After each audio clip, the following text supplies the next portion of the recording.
Braces treatment பண்ணிகிட்ருக்கிறவங்க, இல்லை வாயில் நிறையா ப்ராசஸ், அதாவது க்ரௌன் அண்ட் பிரிட்ஜ், செயற்கை பல் ஃபிக்ஸடாக வச்சுருக்கிறவங்க, இவங்கெல்லாம் எப்படி பல்லை க்ளீன் பண்ணுறது?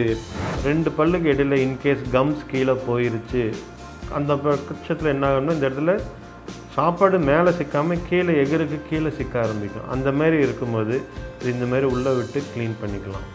இது வந்து வாட்டர் ஃப்ளாஸர்னு சொல்லுவோம். அதாவது ஒரு கைப்பிடி மாதிரி இருக்கும். இதில் நம்ம தண்ணி ஊற்றிக்கலாம், இல்லை மவுத் வாஷாக யூஸ் பண்ணிக்கலாம், ஏதாவது ஒன்று. டைம்ஸ் ஆஃப் இந்தியா சமயம் தமிழ் நேயர்களுக்கு வணக்கம். நான் உங்கள் பல் மருத்துவர் டாக்டர் பிரபு டென்டல் கிளினிக், ஆர்எஸ்புரம், கோயம்புத்தூர்லேருந்து. கம் ப்ராப்ளம் இருக்கிறவங்க, இல்லை பிரேசஸ் ட்ரீட்மெண்ட் பண்ணிகிட்ருக்கிறவங்க, இல்லை வாயில் நிறையா ப்ராசஸ், அதாவது க்ரௌன் அண்ட் பிரிட்ஜ், செயற்கை பல் ஃபிக்ஸடாக வச்சுருக்கிறவங்க, இவங்கெல்லாம் எப்படி பல்லை க்ளீன் பண்ணுறது, எப்படி அந்த கேப்பில் இருக்கிறதெல்லாம் க்ளீன் பண்ணுறதுங்கிறத இப்போ பார்க்கலாம். நார்மலாக ஃப்ளாஸிங் பண்ணுவோம். ஃப்ளாஸிங் பண்ண முடியாத இடத்துல வயசானவங்க இருக்கலாம், இல்லை கேர்டேக்கர் மற்றவங்களுக்கு க்ளீன் பண்ணி விட்டுக்கிட்டு இருக்கலாம். அவங்களுக்கெல்லாம் ஃப்ளாஸிங் பண்ணுறது கஷ்டமாக இருந்துச்சுன்னா இன்னொரு வகையான ஃப்ளாஸிங் இருக்குது. அதாவது வாட்டர் ஃப்ளாஸ்ன்னு சொல்லுவோம். நம்ம ரெகுலர் ஃப்ளாஸ் மாதிரியே தான் பல் டாக்டர்கிட்ட போனால் ஒரு ஏர் வாட்டர் ஜெட் ஸ்ப்ரே பார்த்துருப்பீங்க. அந்த மாதிரி நீங்கள் வீட்டிலே பண்ணுற மாதிரி ஒரு ஃப்ளாஸர் இருக்குது. அதுக்கு பேர் வாட்டர் ஃப்ளாஸர்னு சொல்லுவோம். அதுவும் ஆன்லைன்லாம் கிடைக்கும், எல்லாருமே வாங்கி யூஸ் பண்ணிக்கலாம்.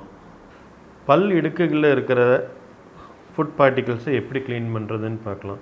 இது வந்து இன்டர்டென்டல் ப்ரஷ்ஷுன்னு சொல்லுவோம். இது நார்மலாக எல்லா மெடிக்கல் ஷாப்லேயுமே கிடைக்கும். நம்ம டூத் ப்ரஷ் யூஸ் பண்ணுற மாதிரியே தான், ஆனால் கொஞ்சம் வித்தியாசமாக. 2 பல்லுக்கு இடையில் இன்கேஸ் கம்ஸ் கீழே போயிருச்சு, அந்த பட்சத்தில் என்ன ஆகணும்னா இந்த இடத்துல சாப்பாடு மேலே சிக்காமல் கீழே எகிருக்கு கீழே சிக்க ஆரம்பிக்கும். அந்த மாதிரி இருக்கும்போது இது இந்த மாதிரி உள்ளே விட்டு க்ளீன் பண்ணிக்கலாம்.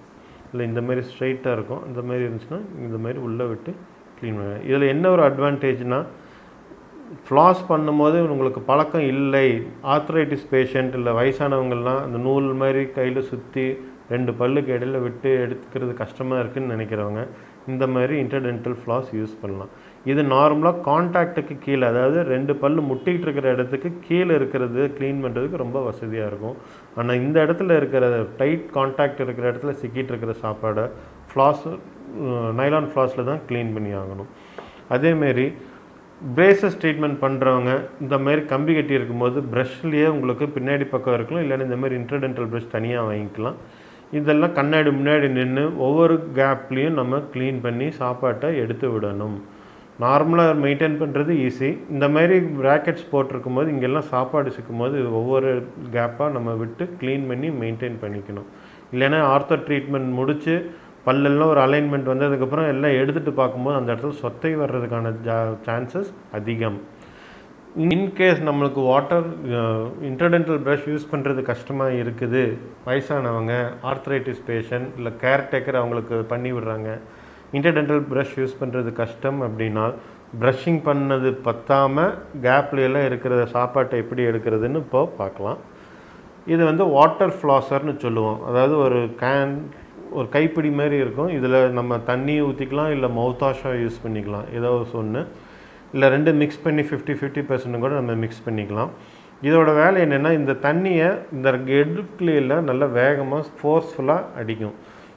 கண்டினியூஸாக அடிக்கிற மாதிரி இருக்கும், இல்லை விட்டு விட்டு பல்ஸ் மாதிரி விட்டு அடிக்கிற மாதிரி இருக்கும். இது எது நம்மளுக்கு வசதி அந்த மாதிரி நம்ம யூஸ் பண்ணிக்கலாம்.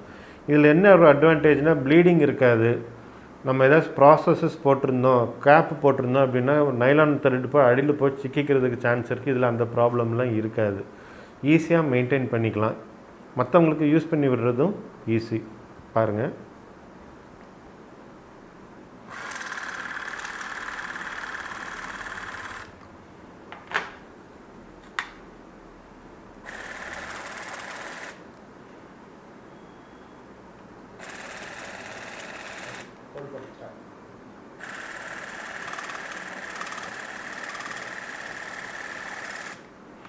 இது வந்து நம்ம நார்மலாக இப்படி வரும்.